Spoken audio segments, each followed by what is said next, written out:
శ్రీమాత్రే నమః.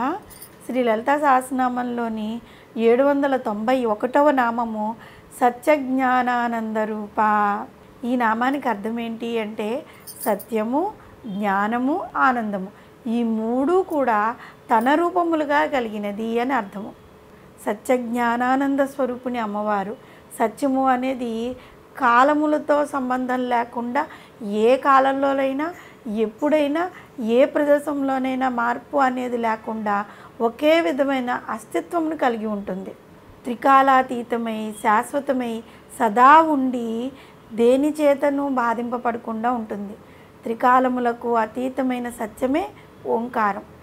మాండూక్య ఉపనిషత్తు త్రికాలాతీతం తదస్య ఓంకారమేవా అంటే ఓంకారమే పరబ్రహ్మ అని విరచించింది. సృష్టికి పూర్వం కూడా ఉండి సూర్యచంద్రులను ప్రకాశింపచేస్తున్న శక్తియే చైతన్యం అనే సత్యము. అదేవిధంగా ఎటువంటి లోటుపాట్లు లొసుగులు లేకుండా ఎటువంటి మార్పులు కూర్పులు అవసరం లేని తనంతట తాను ప్రబోధకమై ఉండేది స్వయం ప్రకాశ బుద్ధి కలిగినది జ్ఞానం. అలాగే సకల జీవుల యందు ప్రేమ కలిగి జరిగిన దానికి పొంగిపోవటం లేదా కుంగిపోవటం లేకుండా స్థితప్రజ్ఞత లక్షణములు కలిగి ఉండేదే పరమోత్కృష్టమైన ఆనందం. ఇటువంటి సత్యము, జ్ఞానము, ఆనందములను తన రూపములుగా కలిగి ఉండటమే కాక తనని నమ్ముకుని శరణజొచ్చిన వారికి ప్రసాదించినది సాక్షాత్తు ఆ జగన్మాత. శత్రుల యందు సత్వము, జ్ఞానము, శృతుల యందు సత్యము, జ్ఞానము, అనంత బ్రహ్మము అనియు, విజ్ఞానము, ఆనందము బ్రహ్మస్వరూపం అనియు వివరింపబడి ఉంది. ఉపనిషత్తులు ఏ విధంగా వివరించాయి అంటే సత్యం జ్ఞానం అనంతం బ్రహ్మ విశుద్ధపరం స్వతసిద్ధం నిత్యానందైకస్వరం సత్యగా భిన్నం నిరంతరం జయతి అని ఉంది. మనము ఈ శ్లోకం ద్వారా సత్యం జ్ఞానం అనంతం బ్రహ్మ అన్న పాదం మనం తరచుగా వింటూ ఉంటాం కదా. అయితే ఈ ఉపనిషత్ వాక్యంలోని మిగతా పాదాలు వాటి భావం ఏంటి అంటే పరబ్రహ్మం యొక్క లక్షణములు చెప్పబడి ఉన్నాయి. బ్రహ్మము సత్యము, అదియే జ్ఞానస్వరూపము, అది అనంతము, అలాగే అది శుద్ధము, నిత్యము, పరమము, స్వతసిద్ధము అయి ఉంది.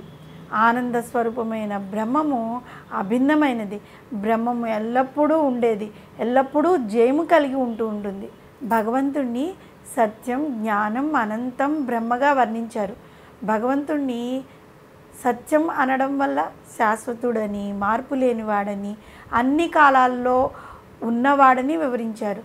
భగవంతుడు నమ్మకం కాదు, సత్యం, పరమసత్యం. సత్ స్వరూపుడనే మాటకు సత్యమే స్వరూపంగా కలిగిన వాడని అర్థం అన్నమాట.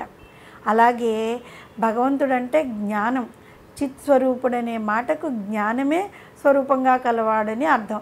సత్యానికి జ్ఞానానికి రూపం ఉండదు కదా, కాబట్టి రూపం లేని భగవంతుణ్ణి సత్యమని, జ్ఞానమని పేర్కొన్నారు. ఇక ఆనందమును గురించి విశ్లేషించుకుంటే పరావిద్య మనల్ని ముక్తి అనే శాశ్వతమైన ఆనందం వైపు నడిపిస్తూ ఉంటుంది. యోగులు శాశ్వతమైన ఆనందాన్ని పొందడానికి ప్రయత్నించే జ్ఞానులు అన్నమాట.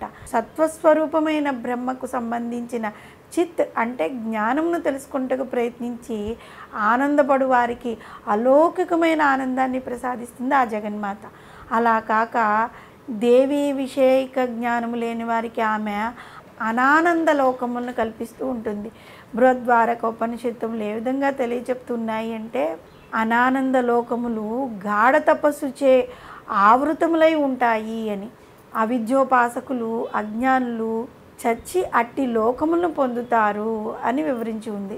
త్రికాలాల్లో మార్పు లేని అస్తిత్వమును కలిగి ఉండే సత్యము, ఎటువంటి మార్పులు చేర్పులు లేక స్వయం ప్రకాశ బుద్ధి కలిగిన జ్ఞానము, సకల జీవులందు ప్రేమ, స్థితప్రజ్ఞత కలిగి ఉండే ఆనందము, ఈ మూడు లక్షణాలు సమాహారంగా కలిగిన జగన్మాతను సత్యజ్ఞానానంద రూప అనే నామంతో మనం స్మరిస్తూ ఉన్నట్లయితే ఎప్పుడు సత్యమును మన ఉపాధిగా చేసుకుని దాని ద్వారా జ్ఞానాన్ని సంపాదించుకుని ఆ జ్ఞానం ద్వారా ఆనందాన్ని అమ్మవారు మనకి ప్రసాదిస్తుంది.